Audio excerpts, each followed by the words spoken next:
여러분 좋은 아침입니다. 오늘도 이렇게 아침 모임 같이 하게 되었는데 잘 기도하고 시작하도록 할게요. 기도하겠습니다. 하나님 감사합니다. 오늘도 우리가 호흡을 가져가며 살아갑니다. 오늘 이 시간 우리가 주의 말씀 앞에 나왔사오니 하나님의 말씀으로 우리의 부족함이 밝히 드러나게 하시고 주의 말씀 앞에 엎드리고 순종하며 오늘 하루를 또 힘차게 살아가는 우리 비프리가 될 수 있도록 주님 인도하여 주시옵소서. 감사드리며 예수님의 이름으로 기도합니다. 아멘. 오늘 함께 살펴볼 하나님의 말씀은 6월 15일 매기서는 큐티책 본문입니다. 6월 15일 본문 사무엘상 24장 1절에서 22절 말씀, 사무엘상 24장 1절에서 22절 말씀, 여러분 개인의 자리에서 묵상하시고 20분 동안 묵상하시고 우리 말씀 읽으시고 20분 뒤에 같이 나눔하도록 하겠습니다. 사무엘상 24장 1절에서 22절이에요.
네, 여러분 20분이 되었습니다. 우리 묵상한 것을 같이 나누어 보았으면 좋겠습니다.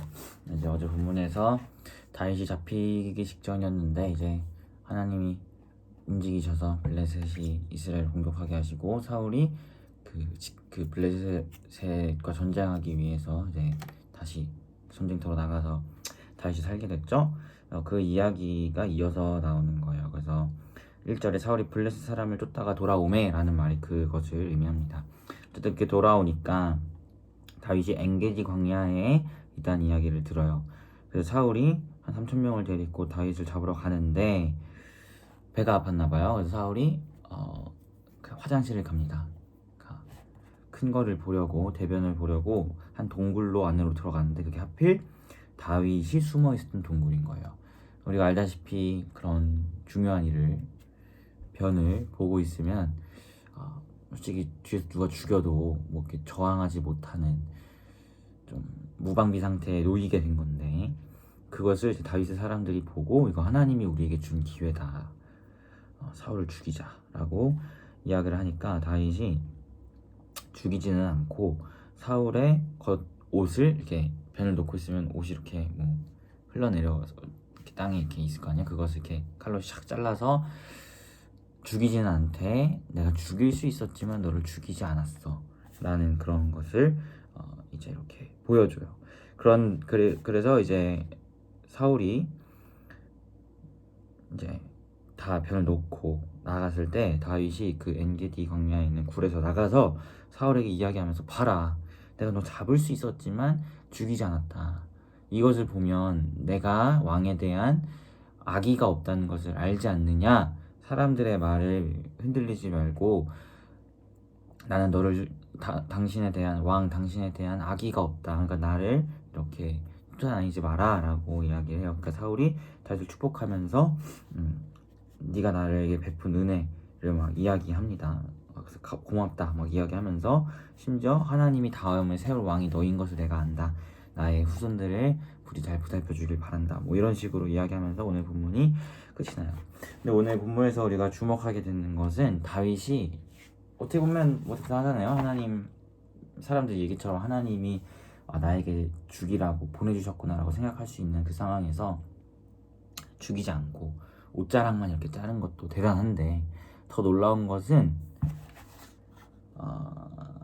5절을 보니까 그렇게 옷자락을 자른 것조차도 마음에 찔렸다 라고 이야기를 해요. 왜냐 들어보니까 하나님이 기름 부은 자가 사울인데 내가 그 사람을 뭐 죽이지 않았어도 그렇게 옷자락을 자른 것조차도 다윗의 마음에 큰 찔림이 있었다는 거예요. 이게 무슨 의미일까요? 하나님이 기름 부은 자가 사울이고 그 사울에 대해서 하나님이 분명히 심판을 하신다 했어요. 그것이 특별히 다른 왕을 세우시는 거고 그것이 다윗이었죠.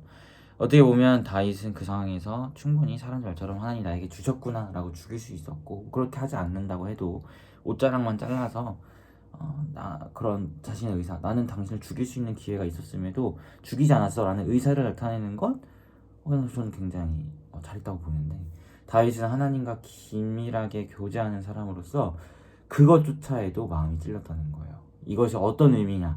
바로 하나님이 사울을 세우셨기에 그 사람을 죽이고 그 사람을 어떻게 그 사람에 대한 심판의 그 모든 것들은 내가 나의 손으로 어떻게 하는 것이 아니라 하나님의 손에 있다. 즉 다윗 마음에는 내가 이렇게 옷자락을 자른 것조차도 내가 감히 하나님의 공의하심에 선을 넘은 게 아닐까라는 그런 찔림이 다윗 안에 있었다는 것이죠. 무슨 말인지 이해가 되죠? 그러니까 그런 공의, 사울에 대한 하나님의 공의하심, 하나님의 사람인 다윗을 괴롭히는 것에 대한 하나님의 공의로움, 공의적 심판과 또 그 이전에 사울이 범죄한 것에 대한 하나님의 공의하심이 있는데, 그것을 하나님의 때에 하나님이 이루시고 하나님께서 사울을 심판하실 것인데 다윗 자신이 선을 넘어서 옷을 자르고 이런 것은 아니었는가 하면서 마음에 굉장히 찔려했다 라는 것을 우리가 말씀을 통해서 보게 된다는 것이죠. 즉 다윗은 어떤 사람이라고요? 하나님과 깊은 교제 가운데 있었던 사람이었기에 혹여 내가 한 행동이 하나님이 행하셔야 할 일들에 있어서 선을 넘고 앞선 것은 아닌가 라는 그런 것에 대한 깊은 고찰과 또 마음의 찔림, 또 그것에 대한 회개가 있었던 사람이 다윗이라는 것이죠. 어떻게 보면 사실 이 정도면 잘했다라고 이야기할 수도 있을 만한데도 점점 이렇게 민감하게 자신의 행함에 대해서 돌아보고 또 회개하게 되고 이런 것들을 우리가 보게 돼요. 여기서 우리가 무엇을 알 수 있는가? 바로 하나님의 사람은 죄에 대해서 되게 민감하게 반응하는 사람이다. 구원론적으로 관점에서 보면 성화에 있어서 우리가 바울 사도도 계속해서 이야기를 하잖아요. 오호라 나는 공고한 자로다 라고 이야기하면서 그 사람도 죽는 날까지 계속해서 자신의 모습을 돌아보았을 때 하나님의 법과 자신의 육체의 법이 충돌하는 것을 들고 굉장히 고민을 했던 사람이에요. 그런데 우리가 이것을 이해할 때 바울 사도도 참 연약하고 나처럼 많이 무너졌구나 뭐 이런 식으로 간단하게 볼 문제가 저는 아니라고 봅니다. 그 사람이 인생의 끝에서 분명히 난 성화됐어라고 고백하지 않았을 거예요. 난 여전히 주님에게 부족하구나 라는 것을 분명히 고백했겠죠. 근데 그 사람의 이 젊은 날과 마지막 노년의 모습을 비교해보면 분명히 예수 그리스도의 모습을 닮아 있을 거예요. 그러면 그 사람은 바울은 나는 공고하다 라던가 이렇게 분명히 예수님을 닮아가고 성화되어 가고 있었음에도 불구하고 자신의 모습에 있어서 하나님 앞에 연약함을 계속해서 고백했을까? 저는 성화란 그 죄에 대한 민감함이 더욱더 커졌다고 해야 되나요? 그러니까 죄에 대해서 더욱더 민감하게 반응하게 되었기 때문에 분명히 처음 예수님 믿었을 때보다 주님 앞에 가기 직전의 그 순간이 훨씬 더 예수님의 거룩함을 닮아 있고 성화되어 있었겠지만 그렇기 때문에 더 죄에 대해서 민감하게 반응하게 되고 또 죄에 대해서 민감하게 이렇게 마음이 반응하여서 그 순간에도 나는 여전히 하나님 앞에 부족한 거죠. 죄에 대한 민감함 때문에. 다윗의 모습이 그러한 모습이라고 봐요. 어떻게 보면 남들이 봤을 때 이 정도면 잘하지 않나? 죽일 수 있었으면 죽이지 않고 옷자락만 자른 것도 충분히 하나님의 주권에 자기를 맡긴 건 아니야 라고 이야기할 수 있는데 다윗은 하나님과의 깊은 교제 그 가운데에서 하나님의 거룩하심을 닮아가는 사람이었기 때문에 그것조차도 민감하게 내가 선을 넘었구나, 하나님의 공의를 내가 침범했구나 라는 민감한 반응이 있었다는 것이죠. 그래서 저는 우리 사랑하는 피플이가 그런 자들이 되었으면 좋겠어요. 어제보다 오늘, 오늘보다 내일 더 죄에 대해서 굉장히 민감하게 반응하는 사람이 되었으면 좋겠습니다. 다른 말로 성화되어 가는 거죠. 분명 예수님 처음 믿었을 때 이런 일을 행했으면 이 정도면 잘한 거 아니야? 지금 잘했죠 라고 했을 법한 일들인데 성전 성화되어 가져가 보니 그것조차도 하나님 앞에 부끄러워지고 나의 죄였음을 민감하게 반응하게 되고, 근데 그 죄였음이 민감하게 반응하게 되는 이유가 뭐예요? 주님의 거룩하심을 더 닮았기 때문이에요. 주님의 거룩하심 앞에서 우리가 어떻게 감히 고개를 들 수 있겠습니까? 그것처럼 하나님과 깊은 교제, 또 성령 충만함, 이러한 거룩에 애쓰고 힘씀, 이런 것들을 우리가 다윗처럼 계속해서 행해 나아갈 때 우리가 그 가운데 죄에 대한 민감함을 더욱더 갖추게 되고 또 다윗과 같이 그렇게 반응할 수 있다라는 것을 우리가 보게 된다는 것이죠. 그리하여서 정말 작은 죄에도 민감하게 반응하고 하나님께 죄를 고백하고 그럴 수 있는 우리 피플이가 되었으면 좋겠다라는 나눔을 같이 해보게 됩니다. 그래서 오늘 하루 살아갈 때에 여러분의 삶이 예수님의 성품을 더욱더 닮아서 더욱더 죄에 민감해지고 민감하게 죄에 반응하고 그래야 하나님께 죄를 고백하고 또 오늘 하루도 성령 충만하게 나아가는 여러분이 되시기를 소원합니다. 우리 이 시간 같이 기도했으면 좋겠어요. 여러분이 묵상한 것도 듣고 같이 기도하시고 하나님 나에게 그리스도 예수를 더욱더 닮아갈 수 있도록 나를 이끌어 주셔서 내가 오늘의 삶에 있어서 하나님의 거룩하심을 따라 행하고 또 그 가운데 내가 지은 죄들이 있다면 정말 민감하게 그것에 대해 반응하고 또 하나님께 돌이킬 수 있는 자가 될 수 있도록 인도해 달라고 우리 시간 함께 기도하도록 하겠습니다. 기도하겠습니다.